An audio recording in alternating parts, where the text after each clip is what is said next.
Media typically displays a degraded experience rather than genuine events, resulting in a sham novelty. Breaking news is a recycled narrative that frames events, complemented by prescribed explanations and protracted commentaries that effectively neutralize any genuine novelty. Take, for instance, the latest mass shootings in the United States. The story's unfolding was remarkably predictable.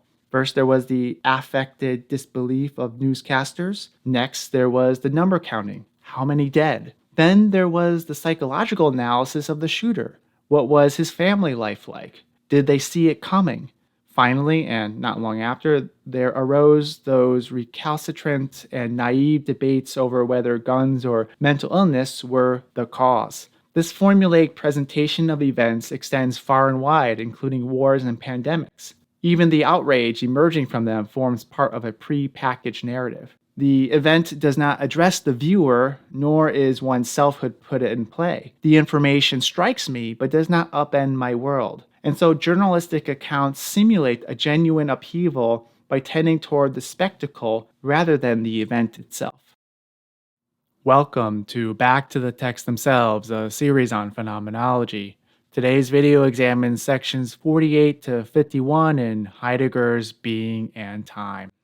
In the last video, we considered whether the death of others could deliver to Dasein its wholeness, since the whole of Dasein, which includes all its possibilities, must also and mainly include the immanent possibility that is the end to all possibility. Heidegger concluded that the death of the other does not offer us access to Dasein as a whole, and that it is only our own deaths that can. But then how are we to conceptualize this coming to the end of Dasein? In other words, what ontological determinations allow for the most primordial interpretation of death? Such is the question addressed in section 48. First, we are presented with various interpretations of what it means for something to end. Is the death of Dasein in its most primordial understanding something like when the rain stops, or a road comes to an end, or even the completion of a painting? Heidegger says that it's not like any of these, since all present the end as either in the mode of objective presence or ready to hand, neither of which are appropriate for an existential analysis of death. The ending of Dasein is not a stopping, a fulfillment, a finishing, or a disappearance. What is it then? Heidegger identifies an important characteristic of this coming to an end of Dasein, which is its being not yet. The not yet of death is for the simple fact that should it had already arrived, there would be no Dasein left to reflect upon it. Consequently, death always remains outstanding, marking a lack intrinsic to Dasein's existence. Consequently, Dasein consists of both what it is and what it's not yet, and the end to all that it can and will be is marked by the limit of death itself. But then Heidegger asks, what is this not yetness?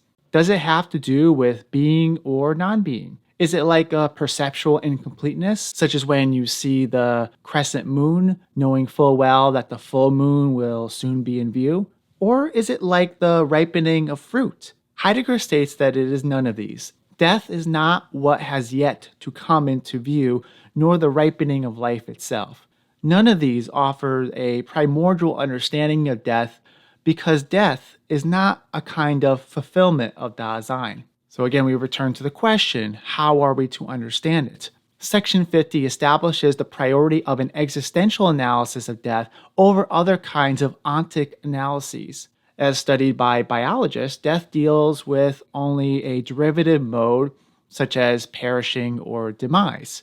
Additionally, theology deals in a derivative understanding that entails ontic otherworldly concerns. Heidegger is not attempting to deny the validity of a particular religious point of view, such as the continuation of the soul after death, yet faith in such a possibility is not something that Heidegger thinks can be taken into account philosophically. In taking up death as a this-worldly concern, we ask how it enters into the life of Dasein as a possibility of being, and in particular, how it enters the everydayness of Dasein.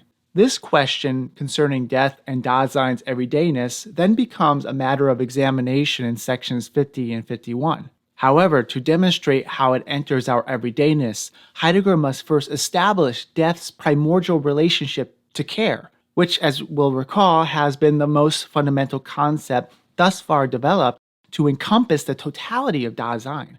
Doing so requires showing the relation of death to the three existentials that are grounded in care. 1. Existence, being ahead of itself. 2. Facticity, already being in. And 3. Fallenness, being together with. Before getting into the third existential, let's consider the first two.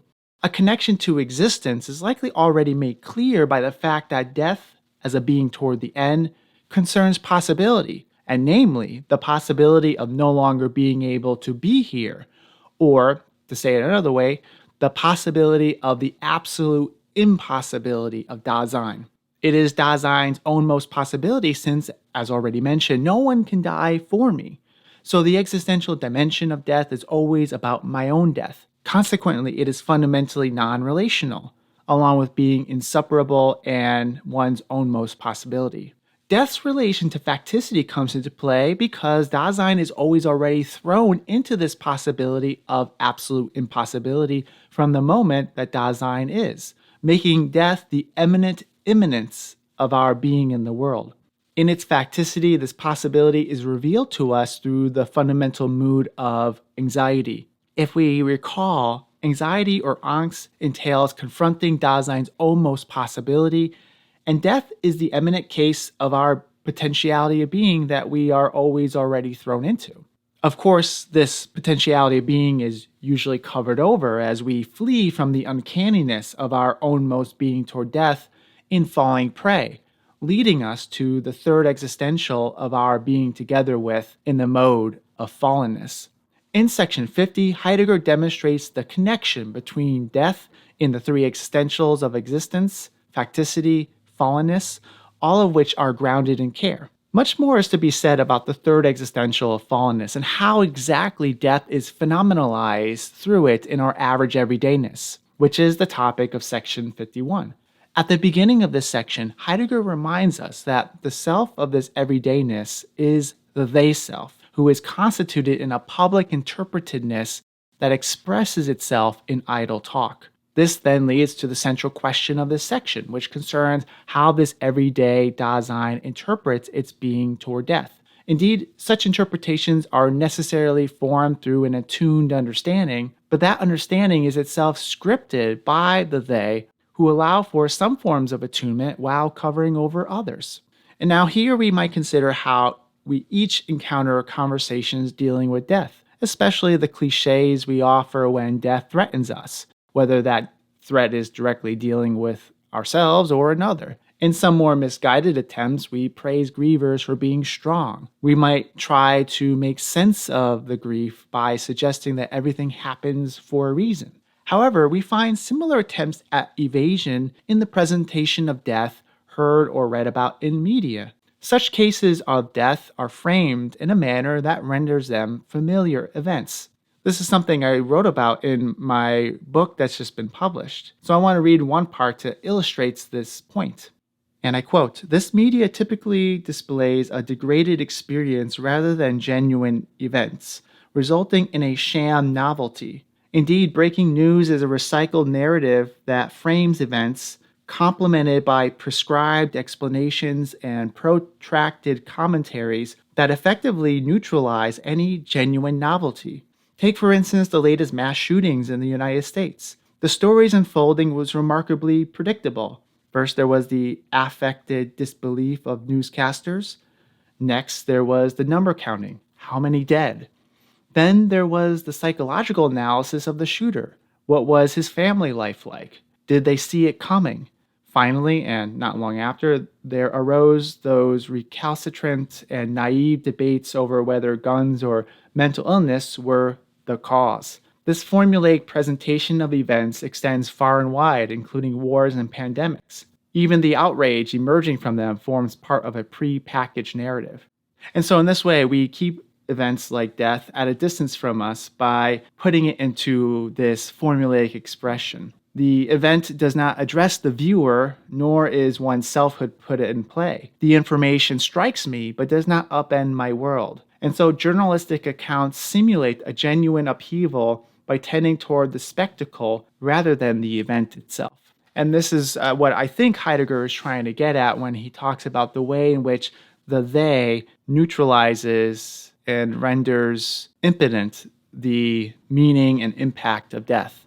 Other times we talk about death in the abstract as a general possibility that I may distant from as we discuss how one dies. In talking about how one dies, we refer to no one in particular, helping me flee from angst by convincing me that I'm not this one. Thus, there is what Heidegger calls a leveling down of death, to cover over the fact of its being my own most possibility. At the same time, by talking about it in the abstract, we delude ourselves into making it seem real. This institutes a kind of ambiguity, which we recall is when we talk about something as if we were authentically addressing it, while in fact inauthentically evading it. And so, through idle talk, leveling down, and ambiguity, the temptation of the they, who orders how to think about and act toward death, delivers a tranquilizing calm that ultimately estranges us or alienates us from our own most non-relational potentiality of being. Thus, Heidegger concludes that Dasein's entangled everydayness entails a flight from death.